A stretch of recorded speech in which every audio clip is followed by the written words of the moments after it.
Alors, nous allons continuer la formation. Alors, pour ce faire, on s'était limité à l'illustration. On aurait entamé la partie de la comptabilité. Alors, sans plus tarder, la partie simple, on avait commencé à expliquer. Alors, comme je le disais d'abord, chaque mouvement comptable, chaque opération comptable fait intervenir deux ou trois flux. Deux ou trois flux, à savoir en première position d'abord le flux réel, ou un flux financier, ou un flux monétaire. Alors, chaque opération comptable fait intervenir deux plus. Deux ou plus. À savoir, pour chaque opération comptable, soit on a deux flux ou trois flux. Alors, un flux, cette opération d'achat de forfait va faire intervenir juste deux deux types de flux, à savoir le flux réel qui est le forfait et puis le flux monétaire qui est le décaissement de l'argent.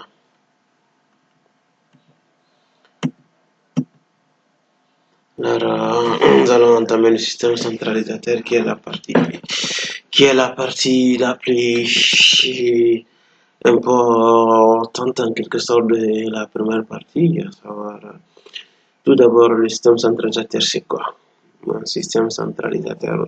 Comprenez d'abord qu'auparavant, avant le système centralisateur, à savoir le système classique, c'est comme le système classique qui revient à faire une comptabilité en partie simple, quoi, en quelque sorte.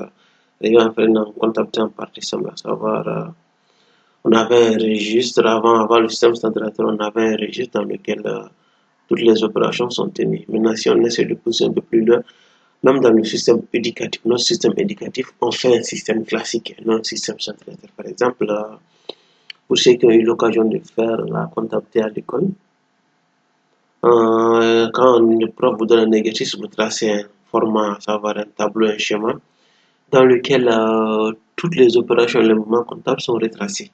Ça, en réalité, ça reprend le système classique même. Ça reprend le système classique. Maintenant, pour faire le système centralisateur, il faut partir maintenant dans le monde professionnel ou dans les logiciels, ou vers les logiciels, parce que c'est dans le monde professionnel maintenant qu'on découvre les logiciels.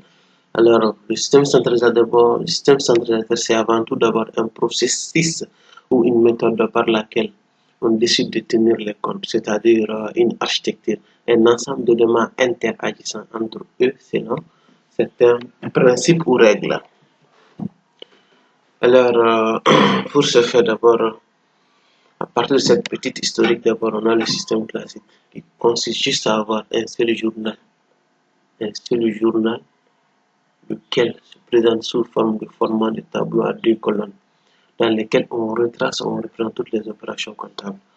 Alors, quant au système centralisateur, maintenant, le système centralisateur permet avant tout d'abord d'avoir divers journaux. Ce sont des journaux auxiliaires.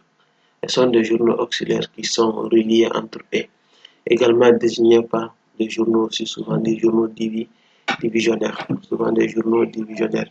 Je ne vais pas rentrer aussi dans cette arborescence des comptes, à savoir les comptes mères, les sous-comptes et les comptes divisionnaires. On ne va pas rentrer dans ce détail. Maintenant, si vous voulez aussi qu'on fasse des formations par rapport à ceci aussi, vous pouvez me faire des commentaires vous pouvez me faire des commentaires dans la vidéo, comme ça je verrai bien s'il y a l'utilité maintenant de faire des petits rappels concernant ces notions ou des petites clarifications concernant ces notions aussi.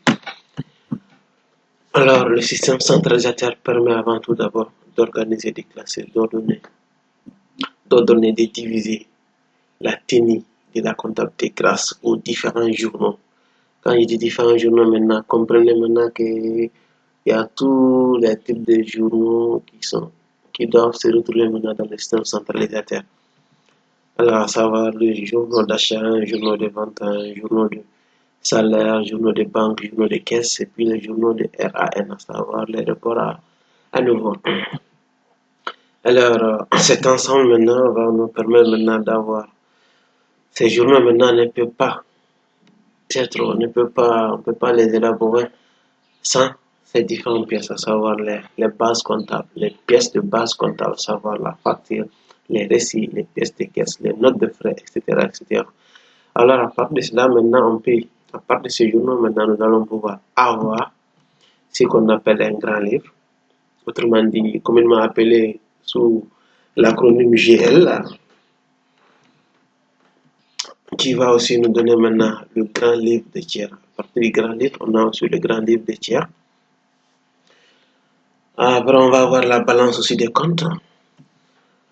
À partir de cette balance de compte aussi, nous allons avoir la balance auxiliaire, à savoir la balance tiers, la balance fournisseur et puis la balance tiers. Plutôt la balance fournisseur et puis la balance client.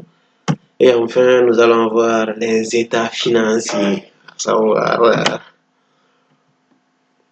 le bilan, le compte de résultat et les annexes.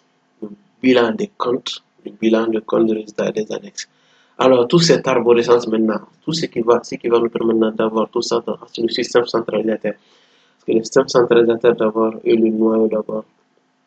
Autrement dit, c'est le noyau qui va nous permettre d'extraire nos états financiers. En fait, comme je le disais, essayez de comprendre tout d'abord que c'est une chaîne. La comptabilité est une chaîne. Quand on essaie de voir les journaux des achats est lié aux journaux de caisse et puis aux journaux de banque. Le journaux de vente est lié aussi aux journaux de caisse, à savoir s'il y a une caisse de recettes.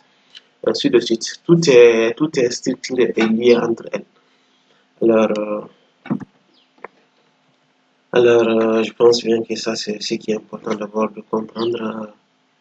Tout ce qu'on vient d'expliquer, l'important d'abord de comprendre ces notions de base avant maintenant qu'on rentre dans le vif du sujet. Par ailleurs, je tiens aussi à souligner qu'au fur et à mesure qu'on avance, je prépare les diapos en même temps, essayer de faire un récap de tout ce que nous aurons besoin. Par ailleurs, je peux aussi ajouter certaines notions au fur et à mesure de la formation. Donc, si je verrai qu'il y a une utilité maintenant de les ajouter, je les ajouterai maintenant pour plus de compréhension, puis donner plus de clarté à cette formation et que ça puisse être utile à tout un chacun qui aura l'occasion de visionner cette vidéo. Ça aussi, ça va me motiver pour faire plus de vidéos, plus de tutos par rapport à ça. Et nous allons continuer la formation maintenant, en commençant la partie pratique proprement dite. Alors, à bientôt dans le prochain chapitre.